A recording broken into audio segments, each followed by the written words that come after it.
पुरानी दिल्ली का जमुना रिसोर्ट जगमगाती लाइट से सजा हुआ था। रिसोर्ट के दरवाजे तक बुफे लगा हुआ था तो 2 किलोमीटर दूर तक गाड़ियां लगी हुई थी। कारण था कोहली परिवार के बेटे और बेटी की शादी। बिल्कुल सही सुना आपने। आज कोहली परिवार के लिए डबल खुशी का दिन था और वो डबल खुशी शादी के अरेंजमेंट में साफ साफ दिख रही थी। किसी चीज में कोई कमी तो नहीं लग रही ना मोहन? अच्छे से खाना खाकर जाना। क्या खाऊंगा भाई, तूने तो ये धोखेबाजी कर दी। एक ही दिन अपनी बहू भी ला रहा है और बेटी भी विदा कर रहा है। अभी तूने 2 फंक्शन किए होते तो हमें भी तो 2 दिन खाने को मिलता। हमारी एक पार्टी तो खा गया तू। देख मोहन, अगर पहले बेटे की शादी करता और बहू आ जाती तो उसे अपनी ननद खटकती। दिन भर काम करने के बाद स्वीटी भी चिड़चिड़ापन महसूस करती और ऐसे में अगर वो ज्योति को कुछ कह देती तो मेरी बेटी तुरंत रो पड़ती और मैं अपनी बेटी को रोता हुआ नहीं देख सकता।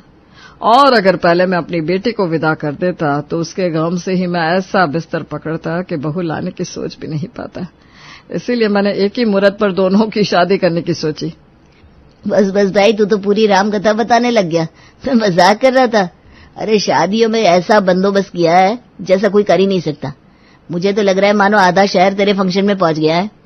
एक तरफ मंडप में महेंद्र कोहली अपनी बहू स्वीटी को ला रहा था तो दूसरी तरफ अपनी बेटी ज्योति को विदा कर रहा था। तभी ज्योति की सास धीरे से अपने होने वाली बहू से कहती है, बहू ये दुपट्टा तूने कैसे लिया है? पूरा पेट दिख रहा है। स्टेज पर तो मैंने कुछ नहीं बोला पर अब फेरे शुरू होने वाले हैं।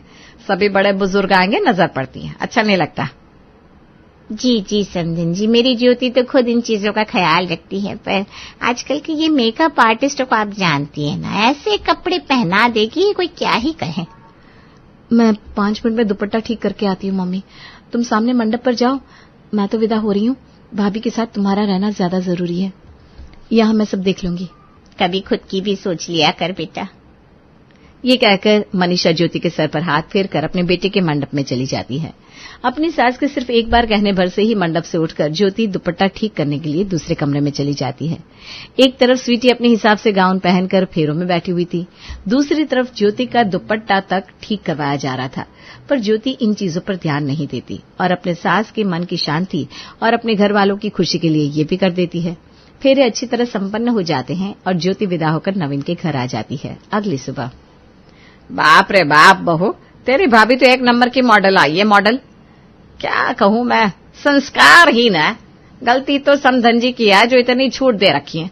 अभी इतनी छूट देगी, आगे जाकर पता नहीं क्या नाच नाचेगी तेरी भाभी। नहीं नहीं मम्मी जी, ऐसी कोई बात नहीं है। मेरे घर पर शुरू से ऐसा ही माहौल रहा है, जिसे जैसे रहना है वैसे रहो, कोई किसी को कुछ नहीं कहता। इसी कारण तो आज तक मेरी फैमिली जॉइंट फैमिली है। वो तो मैंने देख लिया बहू, काहे की जॉइंट फैमिली? शादी में खर्च तेरे पापा ने ही लगाया, तेरे चाचा ताऊ मदद करने भी नहीं आए।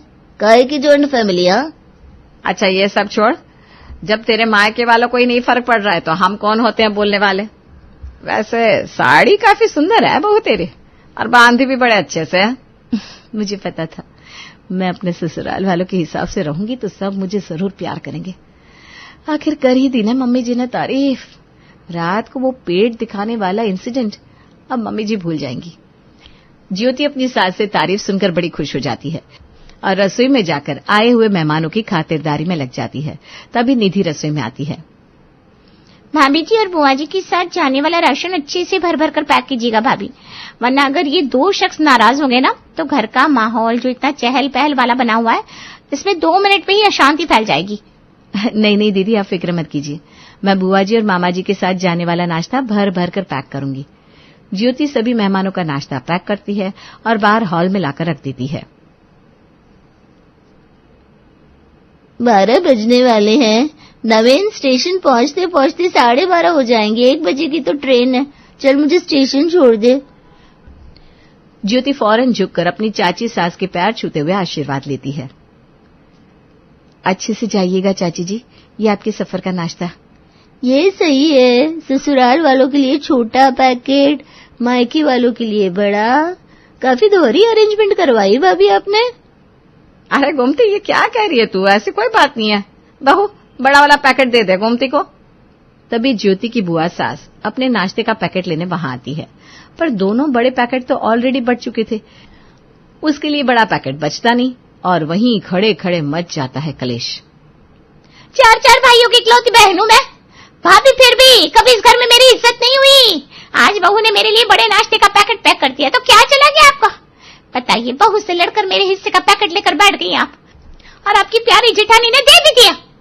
बोलना तो नहीं चाहिए दीदी, अब वैसे भी यहाँ से सब कुछ ले जा चुकी हैं।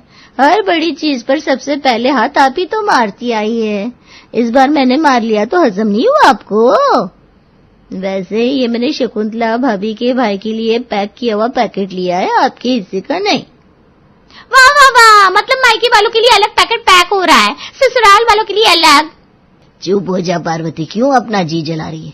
गलती तो उसकी है जिसने सभी के लिए अलग अलग तरह के पैकेट पैक कर दिए। पैकेट किसने बनाया? भाभी ने। और किसने क्या? भाभी, अगर आपको सभी को अलग अलग नाश्ता देना था तो छुपा कर देती। ऐसे खुले में पार्शियलिटी करेंगे तो एक दूसरे को बुरा लगेगा ही ना। ये कहकर निधि खुद को बचा लेती है और फंसा देती है अपनी प्यारी भाभी ज्योति को। इस चीज को नजरअंदाज कर ज्योति सारे पैकेट्स को फिर से रसोई में ले जाती है और ज्यादा क्वांटिटी में भरकर बाहर लाकर रख देती है। एक एक कर मेहमान नाश्ते के पैकेट्स लेकर विदा होते जाते हैं। सब चले गए, सिर्फ मैं बच गई। 8 बजे की ट्रेन है मेरी, अब मुझे भी निकलना चाहिए। जी चाची जी, ध्यान रखिएगा। आज तक तू ध्यान रख रही थी क्या मेरा? तू तो अपने पति को लेकर शहर आकर बस गई। बढ़िया ही ध्यान रखेगा। चल मेरे नाश्ते का पैकेट निकाल, मैं निकलूं। शकुंतला डाइनिंग टेबल पर चेक करती है, वहां कोई पैकेट नहीं था। होता भी कैसे, सारे पैकेट्स तो खत्म हो चुके थे। अब अगर ज्यादा क्वांटिटी में सभी के लिए पैकेट पैक होंगे तो पैकेट गिनती में कम तो हो ही जाएंगे। अरे ज्योति, कहाँ रख दिए तूने नाश्ते के पैकेट? अभी प्रमिला चाची को पैकेट देना बाकी है, उनकी बहू को देना बाकी है। किसी के लिए बड़ा पैकेट पैक हो रहा था, किसी के लिए छोटा, इसलिए प्रॉब्लम हो रही थी ना मम्मी जी। तो मैंने सभी पैकेट्स में नाश्ते की क्वांटिटी इक्वल कर दी और शायद इसलिए नाश्ता खत्म हो गया। ये क्या बात हुई ज्योति? तुम्हें खुद समझना चाहिए था कि ज्यादा से ज्यादा क्वांटिटी में सामान पैक करोगी तो सभी को कैसा लगेगा। हमें तो सभी को देखना है ना। घर गृहस्थी संभालना बहू की जिम्मेदारी होती है। अब इतना भी तुम्हें मुझे ही बताना पड़ेगा, फिर तो हो गया। आपके लिए नाश्ता मैं होटल से पैक करवा दूंगा। चलिए, देरी हो रही है। ज्योति ने तो सब कुछ ठीक करना चाहा, पर इसमें भी उसे 4 बातें सुननी पड़ जाती हैं। ये तो अभी शुरुआत थी। इसी तरह दिन बीत रहे थे। 4 दिन बाद वापस से ज्योति अपना नॉर्मल शेड्यूल शुरू करती है। जिम के कपड़े पहनकर जिम जाने के लिए निकलती है। घर से निकलने के लिए ज्योति जैसे ही दरवाजा खोलती है, कुंडी की आवाज से उसकी सास की नींद टूट जाती है और शकुंतला बाहर आकर खड़ी हो जाती है। अरे कौन घुस गया घर में? कौन हो? मम्मी जी, मैं हूँ। पीछे से देखकर आपने मुझे पहचाना नहीं? मैं हूँ आपकी बहू, और कोई घुसा नहीं है। मैं जिम के लिए निकल रही हूँ। यह क्या बात हुई बहू? ये क्या तरीका है? तुमने मुझसे इस बारे में पूछा भी नहीं और सीधा जिम जाने के लिए निकल पड़ी।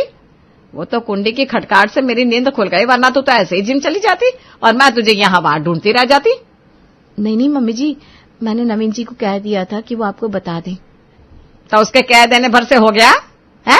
ये कैसे कपड़े पहन रखे हैं तूने, ऐसे कसे हुए हैं? वहां लड़के भी तो होंगे, कितने चुस्त से कपड़े हैं। और तुम्हारी माँ कह रही थी तुम्हें बड़े संस्कार है। मम्मी जी, वो जिम में ज्यादा ढीले कपड़े नहीं पहन सकते ना, वरना यहाँ वहां अगर फंस गया और मशीन में अटक गया तो जान पर आ सकती है। बताओ, तो करने ही क्यों है तुम्हें ऐसे काम? बेकार में इस जिम के चक्कर में तू अपनी नींद खराब करेगी। यहाँ मैं तुझे जल्दी उठने नहीं बोलती ताकि तेरी नींद पूरी हो सके, और तू खुद ही 6 बजे तैयार होकर जिम के लिए निकल रही। जिम जाने से कुछ नहीं होता। मेरी निधि को देख ले, कितना सुडौल शरीर है उसका। आज तक गई है क्या वो जिम? शादी के पहले की बात अलग है, तब तो तू कुछ काम भी नहीं करती होगी। यहाँ तो तुझे रसोई संभालनी है। रसोई संभाल लिया ढंग से तो उसी में तेरा जिम विम हो जाएगा। ठीक है मम्मी जी, नहीं जाती मैं जिम। अपनी सास की खुशी के लिए ज्योति जिम जाना छोड़ देती है। नाश्ता बनाते हुए ज्योति अपनी माँ को फोन लगाती है। 35,000 दिए थे मैंने मम्मी जिम में, वो पैसे तो ऐसे ही वेस्ट हो जाएंगे। मैं कहती हूँ तुम भाभी को पूछ लो ना, अगर वो जिम चली जाए तो। वो तो पहले ही जिम में एडमिशन करवा चुकी है बेटा। फेरों की दूसरी सुबह ही वो तो जिम के लिए निकल गई। अच्छा, सही है, कोई बात नहीं। भाभी को जो करना है वो करे। मुझे तो मेरा ससुराल प्यारा है, मैं तो वही करूंगी जो ये मुझे कहेंगे। तो ठीक है बेटा, पर जरा अपनी सेहत का भी ध्यान रखना। डॉक्टर ने कहा था ना तुझे जिम करने को, कहीं तेरी कमर की प्रॉब्लम फिर से ना बढ़ जाए। ज्योति अपने ससुराल वालों के लिए नाश्ता बनाकर टेबल पर लगाती है। समोसे बनाने के पहले अगर तुमने पूछ लिया होता तो ज्यादा अच्छा होता ज्योति, क्योंकि मेरा मन दम आलू खाने का था, आलू भिंडी नहीं। मैं सुबह पूछने तो आई थी नवीन जी, पर आप शायद नींद में थे और आपने कहा कि जो मन है बना लो। ये क्या बात हुई भाभी? भैया ने कह दिया और आपने अपने मन की सब्जी बना भी ली? अरे 2-4 बार जब भैया से ना पूछा जाए तब तक वो अपने मन की नहीं कहते। ठीक है, धीरे धीरे आप समझ जाएंगी। बाकी सब कुछ तो ठीक है ना मम्मी जी? बना हुआ खाना मिल गया, अब इसमें मैं क्या ही बुराई निकालूं, ठीक ही है जैसा है। अपने ससुराल वालों के हिसाब से एक एक चीज करते हुए ज्योति अपने ससुराल में दिन निकाल रही थी। एक दोपहर कपड़े धोते हुए उसके कमर का दर्द वापस से उखड़ जाता है। मेरी कमर। मम्मी ठीक कह रही थी, जिम छोड़ाने के असर देखना चालू भी हो गई, पर अगर जिम गई तो मम्मी जी को बुरा लगेगा। ज्योति डॉक्टर को कॉल लगाती है और वो उसे थेरेपी लेने की सलाह देते हैं। इस बार गलती ना करते हुए ज्योति अपनी सास के कमरे में जाती है और इस बारे में उनकी परमिशन लेती है। थेरेपी के लिए टाइट कपड़े भी नहीं होंगे मम्मी जी, और वहां लड़के भी नहीं होंगे, मैंने बात कर ली है। तो प्लीज मैं चली जाऊं मम्मी जी, मेरी कमर में दर्द ना होता तो मैं आपसे जिद नहीं करती। अब थेरेपी के लिए जाओगे इसका ये मतलब तो नहीं है कि घर का काम भूल जाओ। देखो सब कुछ वैसे ही चलना चाहिए बहू। जी मम्मी जी, आप टेंशन मत लीजिए। मुझे पता था अगर मैं मम्मी जी के मन की करूंगी तो वो कभी नाराज नहीं होगी। चलो, आखिर में उन्होंने हामी भर ही दी। लोग बेकार में ना ससुराल वालों को दोष देते हैं। काश मेरी भाभी भी मेरे मायके में ऐसा ही कर रही होती, पर नहीं, उन्हें तो अपने मन की चलानी है। अगली सुबह से ज्योति थेरेपी जाना शुरू कर देती है और 9:30 बजे तक अपने घर वापस लौट आती है। अब जल्दी से सभी का नाश्ता तैयार कर देती हूँ। 1 घंटे में ही ज्योति नाश्ता तैयार कर लेती है। आज तो मम्मी जी खाने के साथ साथ मेरी तारीफों की पूल बांधने वाली है। 1 घंटे में कौन सभी के लिए इतनी वैरायटी का खाना तैयार कर लेता है। कसम से ज्योति, तू तो है बड़ी टैलेंटेड। ज्योति गर्मा गर्म नाश्ता बनाकर सभी के लिए डाइनिंग टेबल पर लगाती है, जिसे देखते ही तारीफ ना होकर बुराइयां शुरू हो जाती है। आप जाकर खाना तैयार हुआ बहू, अब तो तेरे पापा जी के निकलने का वक्त हो गया। इतनी हड़बड़ी में वो ऐसी खौलती सब्जी खाएंगे तो उनका मुंह नहीं जल जाएगा। मैंने तुझे थेरेपी पर जाने के लिए अलाउ कर दिया, इसका मतलब ये थोड़ी ना है कि तू इस तरह का काम करेगी। ये कोई वक्त है नाश्ता देने का? अभी अगर निधि को अपनी सहेलियों के साथ निकलना होता तो वो तो पहले ही नाश्ता ढूंढती। जी मम्मी जी, मेरी ही गलती हो गई।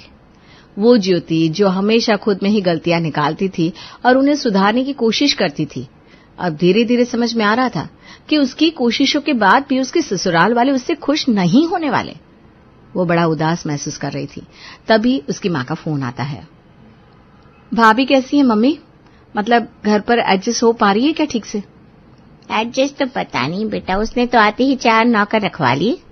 आए दिन घर से बाहर रहती है या फिर अपने मायके में, और अगर हम कुछ बोल दे तो उल्टा जवाब देती है या कुछ कहती नहीं। मतलब कि भाभी वहां खुश है? लगता तो नहीं बेटा, वो तो आए दिन अपनी किस्मत को रोती रहती है। सीधा इंसान कहीं खुश है ही नहीं मम्मी। यहां मैं अपने ससुराल वालों के लिए अपना मन मारकर उनके मुताबिक चलने की कोशिश कर रही हूँ, फिर भी वो खुश नहीं होते।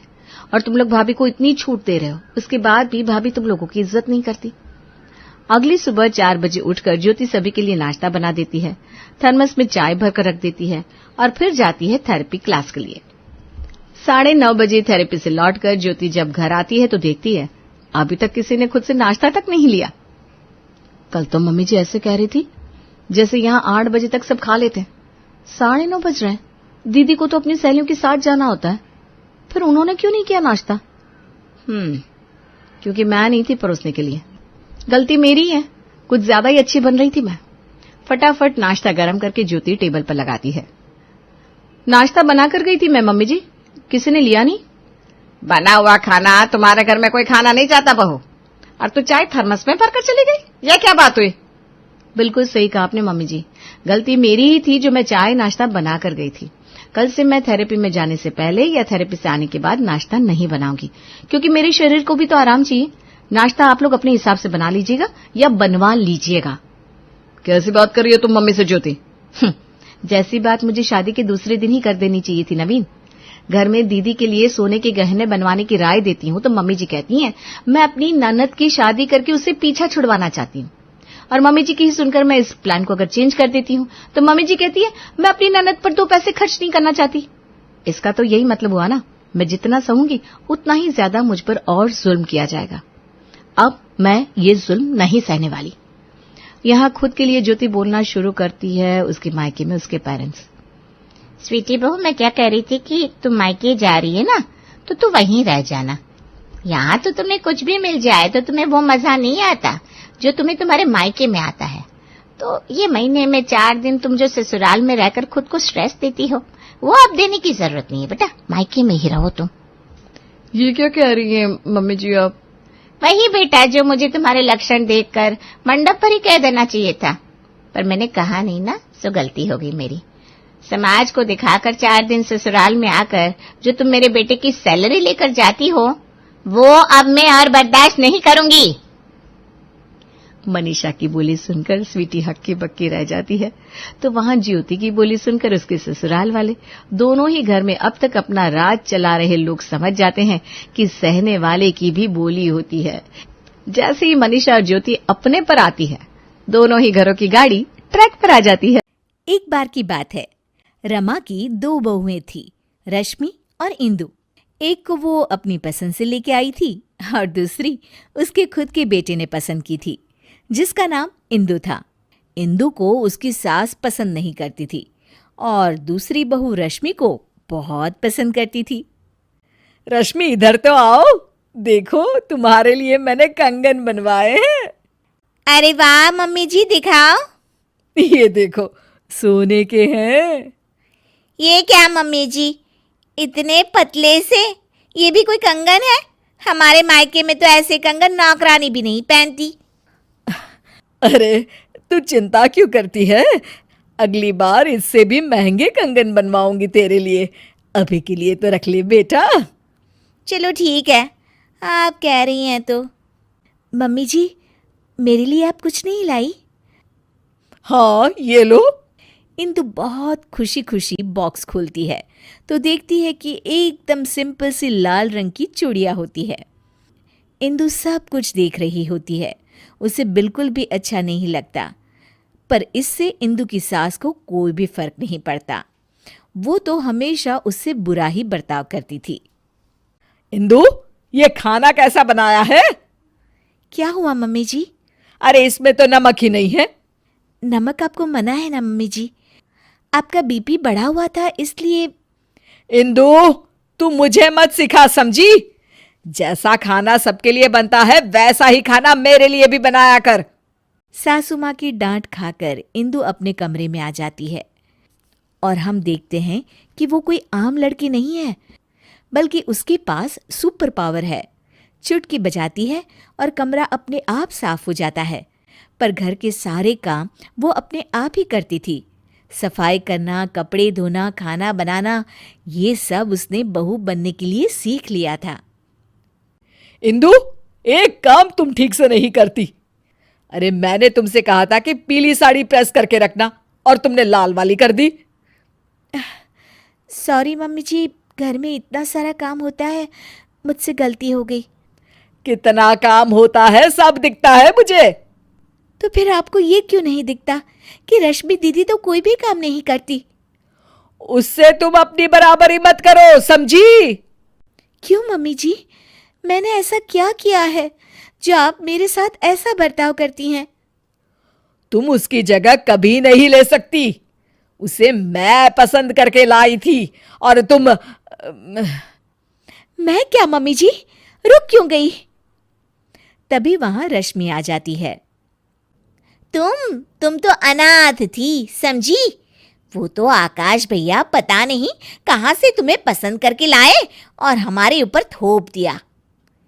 इंदु को ये सब सुनकर बहुत बुरा लगता है और वो अपने कमरे में चली जाती है, फूट फूट कर रोने लगती है। इतने में अचानक उसकी माँ की रूह उसके सामने आ जाती है। इंदु, उठो बेटा। माँ, ये लोग मुझे बहुत बुरा भला कहते हैं। कोई बात नहीं बेटा, तुम आकाश से बहुत प्यार करती हो, इसीलिए तो इंसानों की दुनिया में रह रही हो। मैं तो तुमसे हमेशा से कहती आई हूं कि चलो यहां से अपनी दुनिया में। हाँ माँ, पर अब मुझसे बर्दाश्त नहीं होता। तो चलो मेरे साथ वापस हमारी अपनी दुनिया में इंदु। हाँ माँ, मैं आपके साथ ही जाना चाहती हूँ। तुमने सच में मन बना लिया है ना बेटा? हाँ माँ, मैं आपके साथ ही जाऊंगी। इंदु अपनी माँ के साथ वापस जा ही रही होती है कि तभी उसे कुछ बुरा होने का एहसास होता है। एक मिनट माँ, मुझे लग रहा है कि कुछ बुरा होने वाला है। इंदु भागते भागते बाहर आती है तो देखती है कि सासू माँ सीढ़ियों से उतर रही होती है और उनका पैर फिसलने ही वाला होता है। तभी इंदु बहुत तेज भागती है और आके सासू माँ को बचा लेती है, पर इसमें इंदु को चोट लग जाती है। मम्मी जी, आप ठीक तो है ना? आपको चोट तो नहीं आई मम्मी जी? इंदु की ये बात सुनकर सासू माँ को एहसास होता है कि इंदु कितनी अच्छी है और उनका कितना ख्याल रखती है। खुद जख्मी होते हुए भी वो सास की परवाह कर रही है। बेटा, चोट तो तुझे आ गई और तू अभी भी मेरी परवाह कर रही है। थैंक यू बेटा, थैंक यू। अगर तू न होती तो न जाने क्या होता। नहीं नहीं मम्मी जी, जब तक मैं हूं आपको कुछ नहीं होगा। मुझे माफ कर देना बहू, मैंने हमेशा तेरे साथ बहुत बुरा बर्ताव किया। अरे नहीं मम्मी जी, प्लीज आप इस तरह माफी मत मांगिए। इंदु, इधर तो आओ बहू। जी मम्मी जी। ये लो तुम्हारे लिए। ये क्या है मम्मी जी? इंदु बॉक्स खोलती है तो उसमें सोने के कंगन होते हैं। मेरी फेवरेट बहू के लिए एक तोहफा। इंदु खुश हो जाती है और अपनी सास के गले लग जाती है। थैंक यू मम्मी जी। एक दिन राधिका और उसकी सास को घर पर अकेले रहना पड़ गया था। तब विजय जाते जाते कहता है, सुनो, ताला लगा के सोना, अच्छे से खिड़की दरवाजे चेक कर लेना और मम्मी का बीपी भी चेक कर लेना। हाँ जी, कोई दिक्कत नहीं है। अब आप आराम से जाइए शादी में, मैं मम्मी जी का पूरा ख्याल रखूंगी। और अपना ख्याल भी रखना। हाँ जी, अपना भी रखूंगी। अब जाइए ना आप। थोड़ी देर बाद गांव में जीप पर लगे एक स्पीकर से अनाउंसमेंट होती है। जीप वाला आदमी कहता है, सुनिए सुनिए, गांव में चोरी होने की वारदातें काफी बढ़ गई है, इसलिए सावधानी बरतें। अपनी खिड़की दरवाजे सही से बंद कर लें। अरे राधिका, सुना तुमने? मुझे तो बड़ी घबराहट हो रही है। नहीं मम्मी जी, आप घबराइए मत, मैं हूं ना। मैंने सारे खिड़की दरवाजे बंद कर दिए हैं और कुछ भी होता है तो पुलिस का नंबर तो है ही मेरे पास। अच्छा, मेरी तो सांसें तेज चल रही है बेटा। एक तो ये विजय भी घर पर नहीं है। मम्मी जी, वो भी जल्दी ही आ जाएंगे, मेरी अभी फोन पर बात हुई थी। आप बस रिलैक्स रहिए। उधर दूसरी तरफ दो चोर रात में गांव में चोरी करने का प्लान बनाते हैं। दोनों सास बहू अकेली है उस घर में। अच्छे से पता लगाया नो? हाँ, कोई और नहीं है घर पर। अच्छा मौका है हाथ साफ करने का। अरे वाह, अब आएगा मजा। देर रात को जब सब कुछ सुनसान होता है, दोनों चोर गांव की तरफ निकल जाते हैं। अरे कौन सा घर है? वो कोने वाला, तुम बस मेरा पीछा करो। ठीक है। दोनों दबे पांव बचते बचाते राधिका के घर के बाहर तक पहुंच जाते हैं। ये सास बहू बड़ी चालाक है। कितना कस के सब बंद किया हुआ है, एक भी खिड़की नहीं खुल रही। चोर खिड़की खोल ही रहा होता है कि तभी बिजली जोर से कड़कती है और चोर डर जाता है। राधिका की सास भी चौंक कर उठ जाती है। राधिका भी उठ जाती है। क्या हुआ माँ जी? घबराइए मत, मैं आपके पास ही हूँ। तुमने कुछ आवाजें सुनी? माँ जी, बस बिजली कड़की है, आप बेवजह परेशान हो रही हैं। मैं आपके लिए पानी लेकर आती हूँ। ठीक है बेटा। राधिका जैसे ही पानी लेने के लिए उठती है, उसे खिड़की से चोर की परछाई दिखती है। ये देखते राधिका थोड़ा घबरा जाती है। वो अपनी सास को इशारा करती है। उसकी सास भी चोर को देखकर डर जाती है। शांत हो जाइए मम्मी जी। श्श। अरे मगर कैसे बेटा? हे भगवान, विजय को फोन लगा बेटा। माँ जी, इस वक्त अचानक वो पहुंच भी नहीं पाएंगे। मैं कुछ करती हूँ, आप बस शांत रहिए। उधर चोर अपने काम में लगा हुआ है। वो सब सामान देख रहा होता है। तभी उसको आवाज आती है। सुनिए जी, देखिए तो, खिड़की के पास कोई है। मुझे लगता है चोर है। अरे, इसका पति तो घर पर है। नहीं नहीं, वो बाहर गया हुआ है। मैंने उसे खुद बस से जाते हुए देखा था। तो ये बातें किससे कर रही है? राधिका जानबूझकर जोर जोर से बातें करने लगती है। सुनिए जी, जल्दी आइए ना बाहर। मुझे पक्का शक है कि घर में कोई घुस आया है। अरे, लगता है इसका पति आ गया है। ये दोनों अकेली नहीं है। भोलू की जानकारी तो गलत थी। भागो। चोर घबराकर जल्दी जल्दी बाहर की ओर भागने लगते हैं। तभी एक चोर का पांव फिसल जाता है, मगर वो फिर से जल्दी से खड़ा होकर भागने लगता है। वो गली के कोने तक पहुंचने ही वाला होता है कि पुलिस उसको पीछे से आके पकड़ लेती है। अरे रुको तो, किधर भाग रहे हो दोनों? कब से तुम दोनों की तलाश थी हमको? साहब, छोड़ दो हमको साहब। हमने कुछ नहीं किया। अच्छा, तो इतनी रात को क्या यहाँ जॉगिंग करने आए थे? हवलदार, दोनों को हथकड़ी लगाकर गाड़ी में बिठाओ। तभी पीछे से राधिका भी आ जाती है। मैम, आपने बड़ी बहादुरी दिखाई।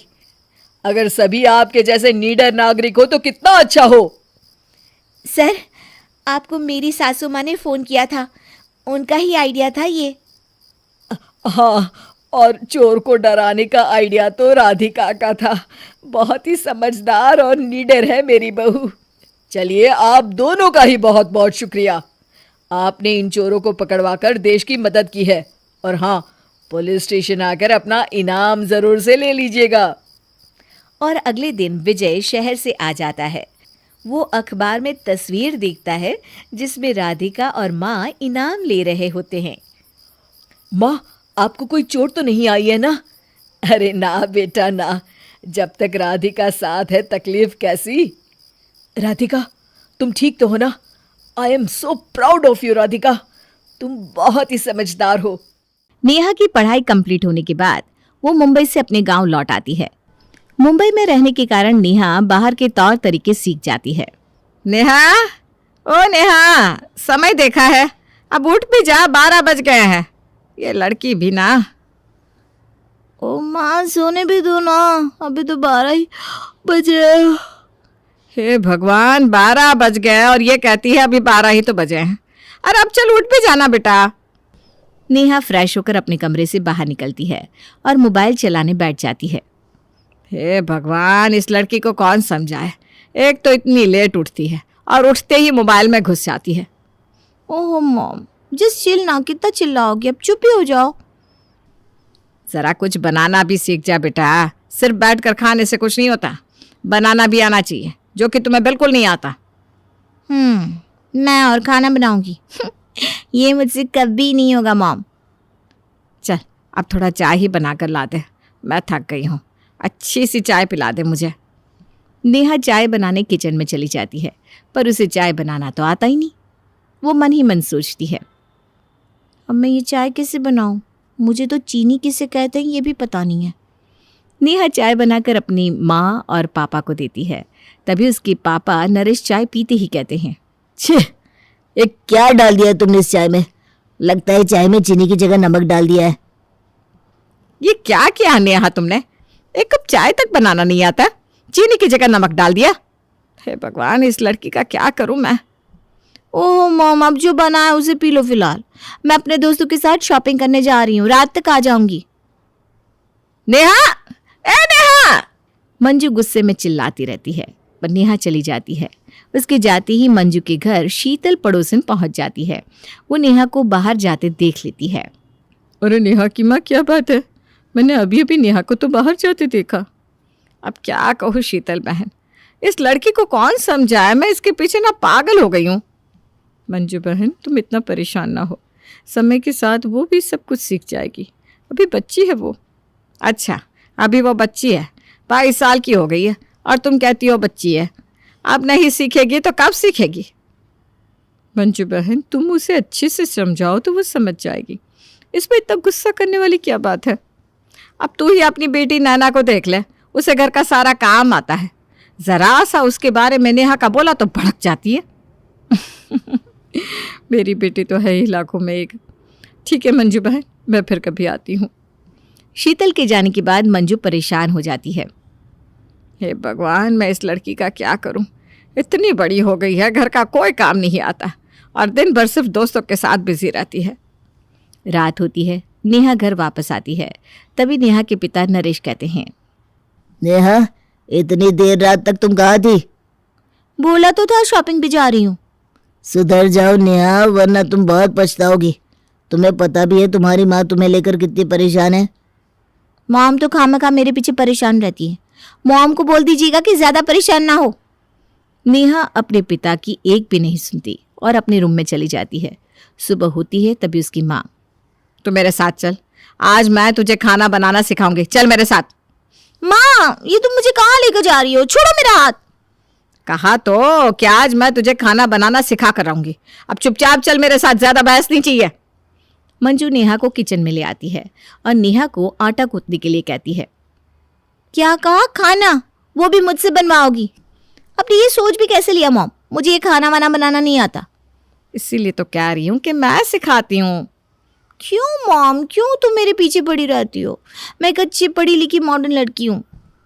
ये मॉडर्न रहने से ना कोई लड़का शादी नहीं कर लेगा। तुझे कोई काम नहीं आता। जरा देख शीतल की बेटी को, उसे घर का सारा काम आता है और तुझे कुछ भी नहीं।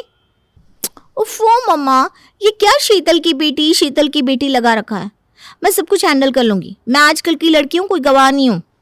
जब ससुराल जाएगी ना, तब तुम्हारी सारी हेकड़ी निकल जाएगी, ये जो मॉडर्न बन के घूमती रहती है। मंजू उसे आटा निकाल कर देती है। ये ले आटा और इसे अच्छे से सान। मैं ये आटा सानूंगी? No no no mom, please, मेरे नेल्स खराब हो जाएंगे। मेरे कितने लंबे लंबे नेल्स है, देखिए टूट जाएंगे वो। नेहा तो भाई किचन से अपने रूम में चली जाती है। ये सब देखकर मंजू और नरेश नेहा के लिए बहुत परेशान हो जाते हैं। अब मैं क्या करूं, मुझे तो कुछ समझ में नहीं आ रहा। ये लड़की कब सुधरेगी? शादी करने की उम्र हो गई है, न जाने कब इसे अकल आएगी। मैंने नेहा के लिए एक अच्छा लड़का देखा है, क्यों ना मैं इस रिश्ते के लिए हाँ कर दूं। वो सब तो ठीक है, पर नेहा को घर का कुछ काम तो आना चाहिए कि नहीं? वो ससुराल में कैसे कुछ कर पाएगी? इस मामले में क्यों ना मैं नेहा से एक बार बात कर लूं। तभी मंजू नेहा को पुकारते हुए कहती है, नेहा, तुमसे कुछ बातें करनी है, जल्दी आओ, तुम्हारे पिताजी तुम्हें बुला रहे हैं। मैंने तुम्हारे लिए एक अच्छा लड़का देखा है। अगर सब कुछ अच्छा रहा तो मैं तुम्हारा रिश्ता पक्का कर दूंगा। आपका मतलब है शादी? पापा, मैं शादी करूंगी? ना, अभी तो मैं घूमना फिरना चाहती हूँ। आप मुझे कहीं और कैद करवाना चाहते हो? नहीं नहीं नहीं, मुझसे नहीं होगा ये सब। मैं तुम्हारी एक नहीं सुनूंगा। इस लड़के से तुम्हारी शादी होकर रहेगी। और सुनो, कल तुम्हें लड़के वाले देखने आ रहे हैं, थोड़े अच्छे से कपड़े पहन कर आना। सुबह होते ही मंजू नेहा को तैयार कर देती है और कुछ ही देर में लड़के वाले आते हैं। आइए आइए, नमस्ते। मैं आप ही का वेट कर रहा था। नमस्ते नमस्ते। आपको आने में कोई दिक्कत तो नहीं हुई ना? नहीं, कोई दिक्कत नहीं हुई। इतने में लड़की वाले नेहा को बुलाते हैं और नेहा को देखकर नेहा से कुछ सवाल करते हैं।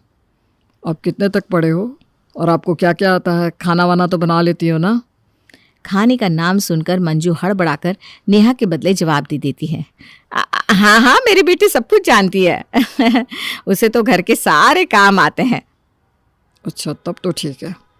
तो मैं ये रिश्ता पक्का समझूं? मंजू ने झूठ बोलकर ये रिश्ता तय कर दिया।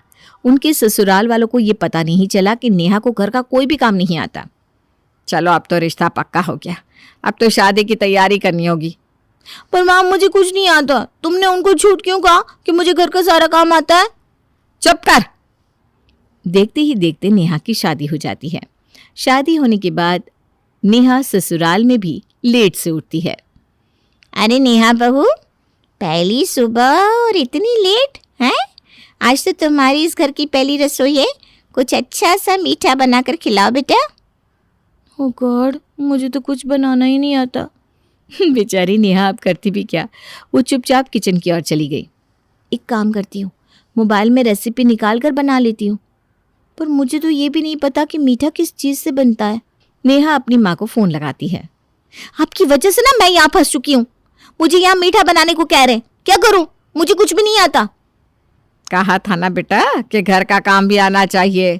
तुमने तो कहा मैं मॉडर्न हूँ, मैं सब कुछ संभाल लूंगी, संभालो अब। इस तरह से नेहा जैसे तैसे मीठा बना लेती है और अपने ससुराल वालों को परोसती है। अरे नेहा, ये मीठा है, इसमें तो चीनी ही नहीं है। वो ना माँ जी, चीनी खत्म हो गई थी तो मैं ज़्यादा चीनी नहीं डाल पाई। अच्छा, कोई बात नहीं, मैं मंगवा लूंगी। बेचारी नेहा झूठ बोलकर बच तो गई, लेकिन वो आगे क्या करेगी उसे कुछ समझ में नहीं आ रहा था। अब मैं क्या करूं? मुझे तो कुछ भी नहीं आता और इन सबको पता भी नहीं है कि मुझे घर का काम नहीं आता। इतने में ही नेहा की सास शोभा नेहा को आवाज लगाती है। नेहा बेटा, जरा सुनती हो? रात के खाने में चावल की रोटी बना देना, बहुत दिन हो गए चावल की रोटी खाए। जी जी माँ जी, मैं बना दूंगी। मैं जा रही हूँ बाजार, थोड़ी देर में वापस आ जाऊंगी। हाँ बेटा। अब ये चावल की रोटी कैसी होती है? हाँ, शायद चावल को उबालकर रोटी बनाई जाती होगी, वैसे ही करती हूँ मैं। और नेहा चावल को उबालकर चावल की रोटी बनाने लगती है। चलो, चावल की रोटी तो बना दी, अब इसे परोस देती हूँ। नेहा चावल वाली रोटी को परोस देती है। जैसे ही वो परोसती है, शोभा उस रोटी को देखकर कहती है, नेहा, ये कैसी रोटी बनाई है तुमने? ये तो चावल की उबली हुई रोटी है। मैंने तुम्हें चावल की रोटी बनाने को कहा था ना ही चावल को उबाल कर रोटी बनाने के लिए। माँ, भाभी को लगता है खाना बनाना नहीं आता। कितनी अजीब बात है, आजकल की डेट में खाना बनाना नहीं आता। ये कैसी रोटी बनाई है बहू? इसे देखकर तो मुझे हंसी आ रही है। तुम्हें एक चावल की रोटी बनानी भी नहीं आती? तुम्हारी माँ ने तो कहा था मेरी बेटी को घर का सारा काम आता है। वहाँ सब बैठे बैठे नेहा का मजाक उड़ा रहे थे। सुबह होते ही शोभा के घर उसकी पड़ोसन पहुंच जाती है। अरे ओ बिमला, यहाँ आओ, बैठो। वही सोचा तुम्हारी बहू के हाथ की चाय पी लूं। कहाँ है तुम्हारी बहू? बुलाओ तो सही। शोभा नेहा को बुलाती है। बिल मेरी बहू से, जिसे घर का कोई काम नहीं आता, वो क्या तुम्हें चाय बनाकर पिलाएगी? क्या कहा तुमने? खाना बनाना नहीं आता? ये क्या मजाक है? हाँ बहन, और इसकी माँ ने मुझे झूठ कहा कि मेरी बेटी को सब कुछ आता है। ये क्या कह रही हो शोभा? मैंने तो सोचा था तुम्हारी नई बहू के हाथों चाय पी कर आती हूँ, और तुम कह रही हो कि इसे कुछ भी नहीं आता। देखिए माँ जी, आप मुझे कुछ भी कह दो, पर मेरी माँ को बीच में मत लाओ। इसमें माँ की कोई गलती नहीं है। हाँ हाँ, चल बड़ी आई, कुछ करना धरना आता नहीं, बस मुंह चलाना आता है। अगले दिन जब नेहा अपने पति के साथ बाजार जाती है, तब पड़ोसन नेहा को देखकर मजाक उड़ाने लगती हैं। ए कमला, जरा देख तो सही, यही है शोभा की बहू, जिसे घर का कोई काम नहीं आता और ना ही खाना बनाना आता है। तुझे कैसे पता विमला? तुम्हें पता भी है, शोभा के घर में बहू के आने के बाद भी शोभा ही तो खाना बनाती है। क्या बहू के रहते शोभा खाना बना रही है? कल ही तो मैं शोभा के घर गई थी। पता है, इसे चावल की रोटी बनाने तक नहीं आती। हे भगवान, इससे अच्छी तो मेरी बहू है, कम से कम खाना तो बना लेती है। अरे खैर छोड़, मुझे क्या शोभा की बहू से लेना देना। चल चलते हैं। ये सब सुनकर नेहा को बहुत शर्मिंदा फील होता है। तभी नेहा के पति रोहन नेहा को कहते हैं, यार तुम्हारे साथ मुझे नहीं आना। देखो तो सब कैसे मजाक उड़ा रहे हैं। मुझे कुछ नहीं लेना, अब घर चलते हैं। अब आप भी मुझे ही बोलोगे? मुझे अच्छा नहीं लग रहा है ये सब सुनकर। नेहा, बस भी करो। जो तुमसे कभी नहीं होता उसकी वजह से आज सुनना पड़ रहा है। तुम्हें खाना बनाना नहीं आता, कितनी शर्म की बात है। सब तो बोल ही रहे, अब तुम भी बोलो। पता है मुझे कितना बुरा लग रहा है। इसमें बुरा लगने की क्या बात है? जो है सो है, झेलो। रोहन, अब तुम्हें भी लगता है कि मुझे कुछ नहीं आता तो ठीक है, अब तुम देखो मैं क्या करती हूँ। नेहा के ससुराल वाले नेहा का मजाक उड़ाया करते, जिसे देखकर नेहा मायूस होकर अब खुद से कहती है, अब बात हुआ, मैं घर का काम और खाना बनाना नहीं जानती तो इतने ताने सुने पड़ रहे हैं, पर अब मुझे सब कुछ सीखना है। बहुत हो गया माँ जी, आप सबने मेरी बहुत मजाक उड़ाई है, पर मैंने अब डिसाइड किया है कि मुझे खाना बनाना सीखना है। चल, खाना बनाना सीखेगी तू? जरा मैं भी तो देखो कौन सिखाता है तुझे। क्या भाभी, आप भी खुद का मजाक उड़ा रही हो? खाना बनाना सीखोगी? अगर आप सब मेरी मदद नहीं कर सकते तो क्या हुआ? ऐसे भी 5G का जमाना है, मैं फोन से ही सीख लूंगी सब। इस तरह नेहा ठान लेती है कि वो खाना बनाना सीख कर रहेगी। दिन रात मेहनत करके वो मोबाइल से रेसिपी निकालकर खाना बनाना सीखती है। ये रेसिपी को मैं कॉपी में उतार लेती हूँ जिससे मुझे याद रहे। अब इन सबको बताती हूँ कि मैं क्या चीज़ हूँ। इन्होंने मुझे बहुत ताने सुनाए। ज़रा मैं अपने मायके तो फ़ोन कर लूँ। नेहा अपनी माँ को फ़ोन लगाकर कहती है, हेलो माँ, कैसी हो? घर पर सब ठीक है ना? हाँ बेटा, सब ठीक है। तू बता, तू कैसी है? मैं तो ठीक हूँ माँ, पर यहाँ मुझे सिर्फ ताने ही सुनने पड़ रहे हैं क्योंकि मुझे खाना बनाना नहीं आता। मैंने कहा था ना बेटा कि सब कुछ ज़रूरी है। माँ, मैं पहले ही तुम्हारी बात सुनती तो आज ऐसा दिन ना आता। पर कोई नहीं, अब मैंने डिसाइड किया है कि मैं खाना बनाना सीखूंगी और मैं वही कर रही हूँ। अच्छा सोचा है बेटा, अब दिखा दे कि तुझे भी सब कुछ आता है। धीरे धीरे नेहा फ़ोन की मदद से खाना बनाना आखिर में सीख ही लेती है। सीखते ही कुछ दिनों बाद अपनी सास से कहती है, माँ जी, ज़रा किचन में जाकर तो देखिए, मैंने कितनी तरह के डिश बनाए हैं और चक्कर बताना कैसा बना है। अच्छा, तूने बनाया? चलो देखती हूँ कैसा बना है।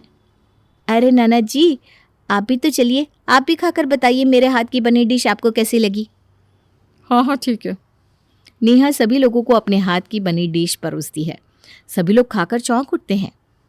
अरे वाह बहू, क्या खाना बनाया है तुमने, खाकर मज़ा ही आ गया। भाभी, ये सच में आपने बनाया है? मुझे तो यकीन ही नहीं हो रहा कि ये सब आपने बनाया है। हाँ बहू, जिसे एक कप चाय तक बनानी नहीं आती थी, वो आज इतनी अच्छी अच्छी डिश बनाना सीख गई। ये सारी डिश मैंने ही बनाई है। आप लोगों को लगता था कि मैं खाना नहीं बना पाऊंगी। ये हुई ना बात। नेहा बहू, अब मैं अपनी सहेलियों को घर पे खाने के लिए बुलाऊंगी। तुम कुछ अच्छा सा डिश बना कर रखना। हाँ। शाम होते ही शोभा अपनी सहेलियों को घर पर खाने पर बुलाती है। अरे विमला, कमला, आओ, मैं तुम्हारा ही वेट कर रही थी। आओ आओ आओ। हाँ, आज तुमने हम सबको खाने पे बुलाया है तो हम सब दौड़े दौड़े आ गए। तुम सब यहाँ बैठो, आज मैं हमारी बहू के हाथ से बनी डिश खिलाऊंगी। क्या शोभा, क्या मजाक कर रही है। अपनी बहू के हाथों उसे खाना बनाना आता कहाँ है? तूने ही तो कहा था, भूल गई क्या? हाँ विमला बहन, तुमने सही कहा, पर मेरी बहू ने अब सब कुछ सीख लिया है, इसीलिए तो मैंने आज तुम सबको खाने पर बुलाया है। उस दिन मैंने अपनी बहू को भला बुरा कहा था तो। हाँ हाँ, चलो अच्छी बात है। अब खाना खिलाओगी कि नहीं? हाँ हाँ, क्यों नहीं। और ऐसे ही नेहा ने अपने हाथों से बनी डिश सबके सामने परोसनी शुरू की। ये लीजिए आंटी जी, आपने कहा था ना कि मुझे कुछ नहीं आता। आज देख लीजिए, ये सब मैंने ही बनाया है। ज़रा चेक कर बताइए कैसा बना है। अरे वाह नेहा बहू, तुमने तो बहुत ही अच्छा खाना बनाया है। मैंने पहली बार इतना अच्छा खाना खाया, मुझे तो बहुत अच्छा लगा। हाँ हाँ शोभा, तुम्हारी बहू ने तो बहुत ही अच्छा खाना बनाया है। नेहा, आज मैं तुमसे माफ़ी मांगती हूँ। हम सब ने तुम्हारा बहुत मजाक उड़ाया, मुझे माफ़ कर दो बेटा। हाँ भाभी, मुझे भी माफ़ कर दो, मैंने भी तुम्हारा बहुत मजाक उड़ाया। हम सबको भी माफ कर दो नेहा।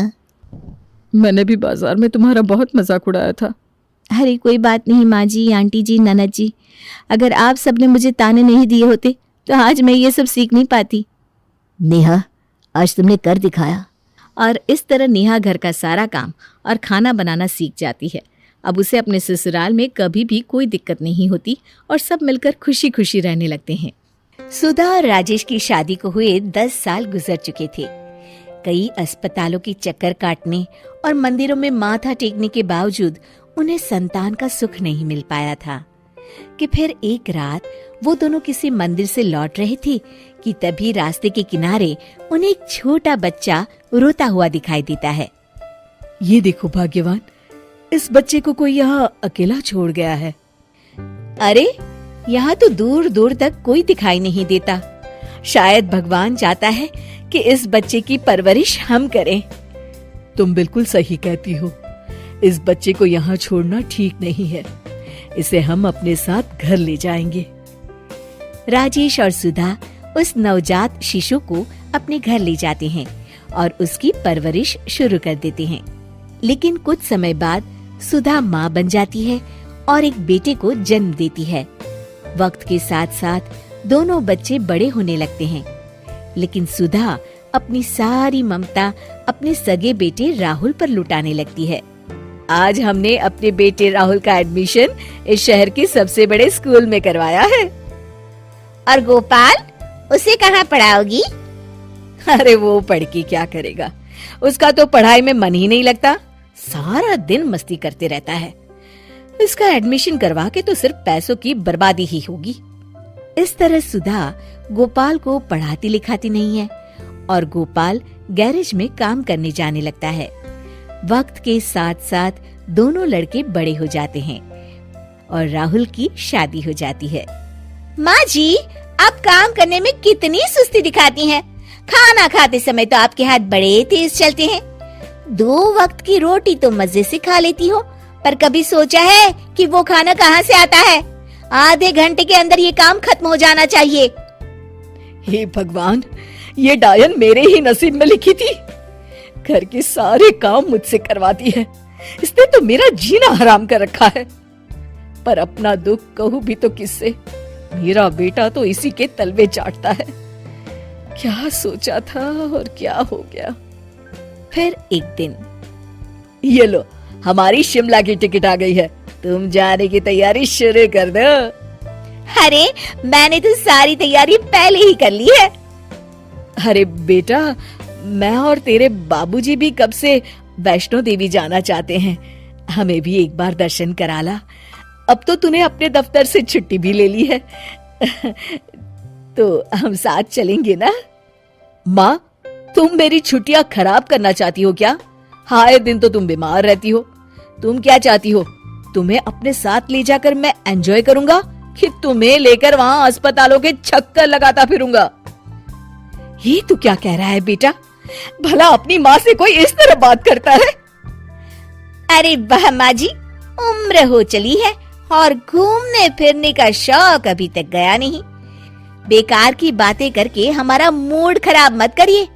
चुपचाप घर में पड़ी रहिए और हमारे वापस आने तक घर का ख्याल रखिएगा, समझी? अगले दिन राहुल अपनी पत्नी को लेकर शिमला घूमने चला जाता है। इस तरह अपनों के साथ होकर भी सुधा अकेली पड़ जाती है। हालांकि गोपाल अपने माता पिता की सेवा करता था, लेकिन सुधा तो अपने बेटे राहुल के मुंह में अंधी थी। ठीक 1 महीने के बाद, सुनिए जी, अब हम ये घर बेच देते हैं और मेरे मायके में घर लेके वहीं रहेंगे। वैसे भी मेरा मन यहाँ नहीं लगता। मैंने तो आपको हमारी शादी के वक्त ही कह दिया था ना कि मैं ज्यादा दिन यहाँ नहीं रहूंगी। याद है ना आपको? अरे हाँ मेरी जान, मुझे सब याद है। भला आज तक मैंने तुम्हारी कोई बात टाली है? तुम जब कहोगी हम ये घर बेचकर चले जाएंगे। चलो चलो चलो, मुस्कुरा भी दो मेरी जान। आखिरकार वो दिन आ जाता है। हाय राम, ये तू क्या कह रही है बहू? हम दोनों को घर से निकाल रही है। अरे ये मत भूल, हम तेरे सास ससुर हैं। अरे राहुल, तू बहू से कुछ कहता क्यों नहीं? ये क्या कहेंगे? ये घर मेरे नाम है, मैं यहाँ की मालकिन हूँ, जो चाहे वो करूँगी। बेटे के मुंह में यही गलती हर माँ बाप कर बैठते हैं, जो बिना सोचे समझे अपने बच्चों पर भरोसा करके सब कुछ उनके नाम कर देते हैं। हमसे भी यही गलती हो गई, वरना आज ये दिन ना देखना पड़ता। अब तो देख लिया ना। चलिए अपना बोरिया बिस्तरा उठाइए और यहाँ से चलते बनिए। राजेश और सुधा रोते हुए वहां से जाने लगते हैं। तभी वहां गोपाल आ जाता है। अपने माता पिता को इस हालत में देख उनके बिना कुछ कहे सब समझ जाता है। माँ, पिताजी, आप लोग मेरे साथ आइए, अभी आपका ये बेटा जिंदा है। लेकिन बेटा, चिंता मत करिए, आप दोनों के आशीर्वाद से मैं इस लायक बन चुका हूँ कि आप दोनों के सर पर एक छत और साथ ही 2 वक्त सुकून की रोटी खिला सकता हूँ। अपने प्रति गोपाल का समर्पण और कर्तव्य निष्ठा देख सुधा और राजेश की आंखों में आंसू आ जाते हैं। चुग चुग जी मेरे लाल,